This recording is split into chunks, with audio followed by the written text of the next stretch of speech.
Hey loves, welcome and welcome back to my channel. It's Kedasar, and today I want to give y'all 5 tips that I have used to grow my hair a little past armpit length and exactly to bra strap length.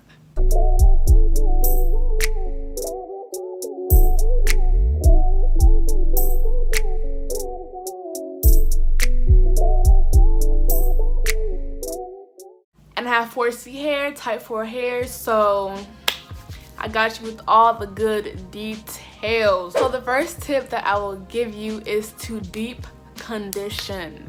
Okay, deep conditioning has been the holy grail in really growing my hair past like collarbone length, because for years I've been stagnant at collarbone length and it just, will break off and just stay at this length. Like it just wouldn't get longer.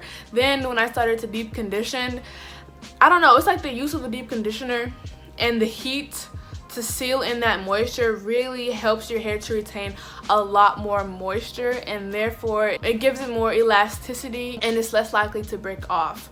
So when you deep condition your hair, you're really sealing in that moisture, and consistently moisturized hair yields healthy hair, which is the #1 way to grow your hair. It has to be healthy. You can't be growing damaged hair down your back unless there's like 2 strands that's hitting your back and then the rest it's like a V shape like this, because your hair is not healthy and it's not all at a nice and constant length because it keeps breaking off at different levels. So when I first started like consistently deep conditioning, every time I wash my hair, I would just put in any type of conditioner. It can be a deep conditioner or it can be a regular conditioner. It actually doesn't make that much of a difference, at least not for me. So I would put the conditioner in my hair, put a cap over it, and then I would put like this hooded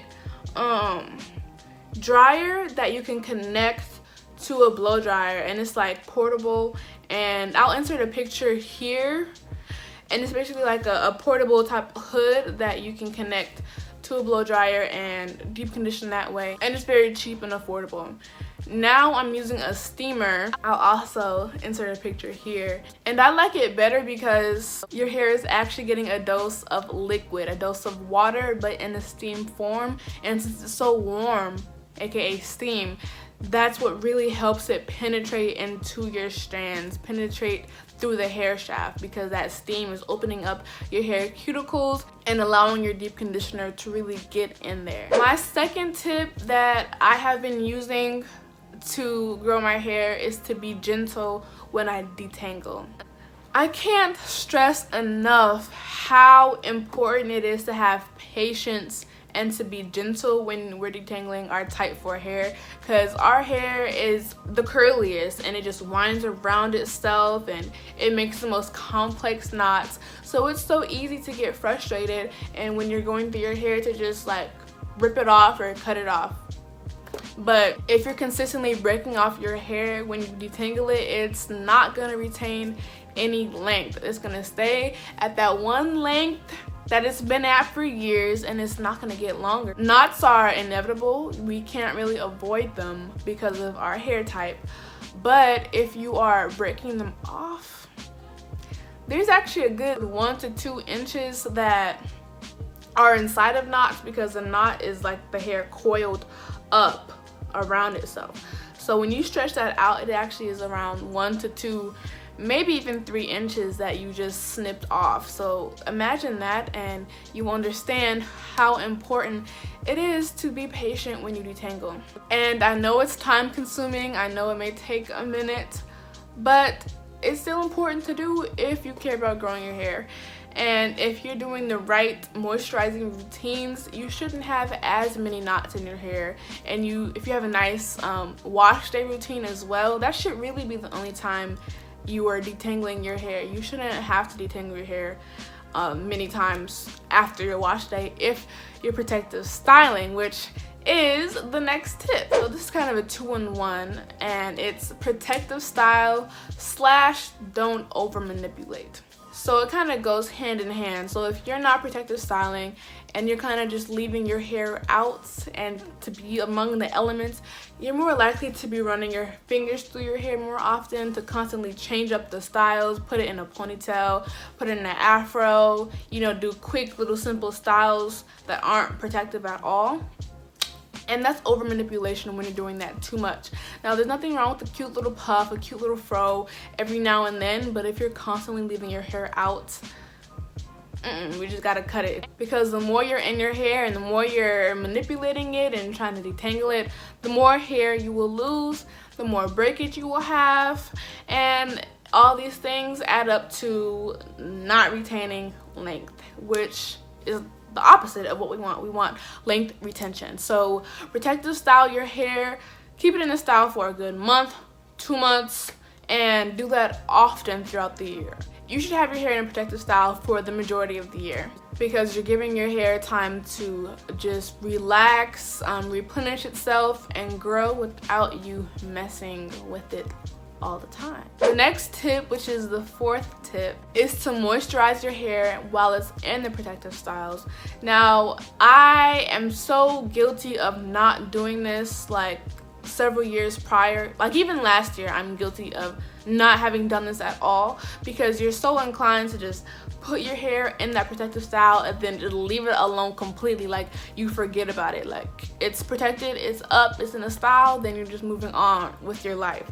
But although you want to not be manipulating it, you still want to give it TLC. You want to give it moisture, and you want to seal in that moisture every so often, so that when you take it out, 1, it'll be less likely to break when you take down the style, and 2, your hair will have retained more moisture when you take out your hair, so it won't be like you're just running your fingers through dry straw. You know, it will actually be really moisturized, and it all seems to come back down to having our hair in ways in which it won't break, because that's what we really want. We really want to retain length. We're growing our hair is growing. As much as you may think it's not, it's growing. You're just not retaining the length. I'd say that's the biggest key in, you know, getting longer hair, to retain your length. So when my hair is in a protective style, I try my best. I'm not gonna say I do it all the time, but I try my best to moisturize it around once a week, or whenever I just feel it getting dry. You can kind of tell when your hair is starting to feel on the drier side. So when you feel that, or when it reaches a week, you can do something as simple as spraying it with water, sealing it with oil, or spraying with water, a little bit of detangler, and then oil. If you're interested, I'll leave a video where I show you how to moisturize your hair in a protective style. I'll put that right here. And that simple just maintenance of your hair while it's in that protective style can help your hair to retain the moisture.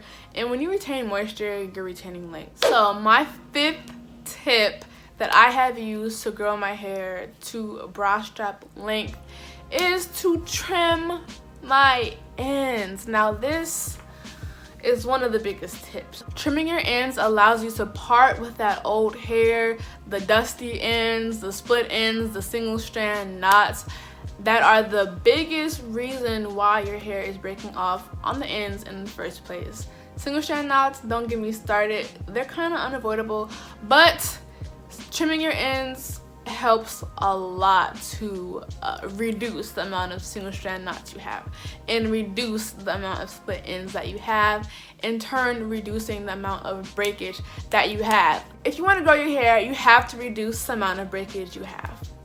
We all have breakage. It's inevitable if you have type 4 hair, especially 4C.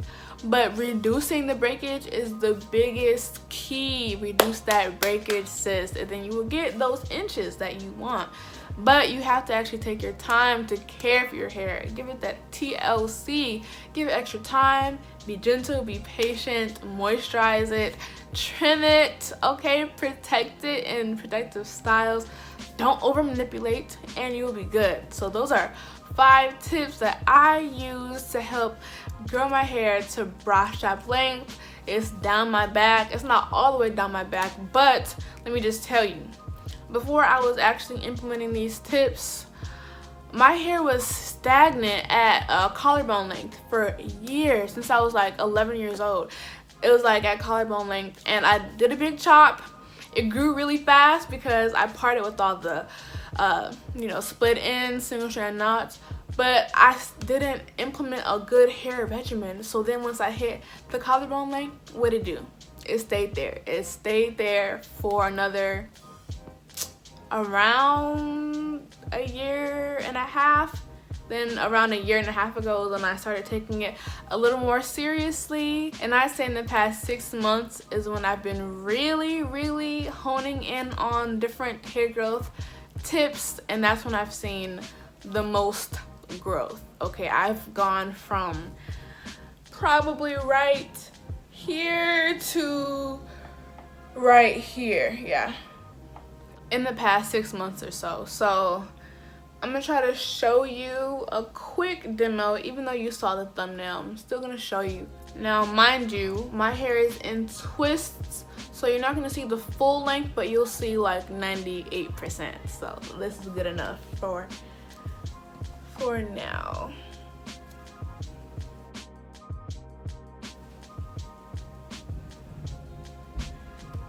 So yeah, it's right here. So yeah, as you can see, it's a little past my armpit, and it's exactly at bra strap length. I just measured it today, and I'm actually pretty excited because I've never been at bra strap length in my entire life. So it's an exciting milestone, so I figured why not share a couple tips that will help you reach that length and farther too. So if you enjoyed these tips, please give me a big thumbs up, share this video, subscribe if you haven't already, join the fam, and until next time, peace and love.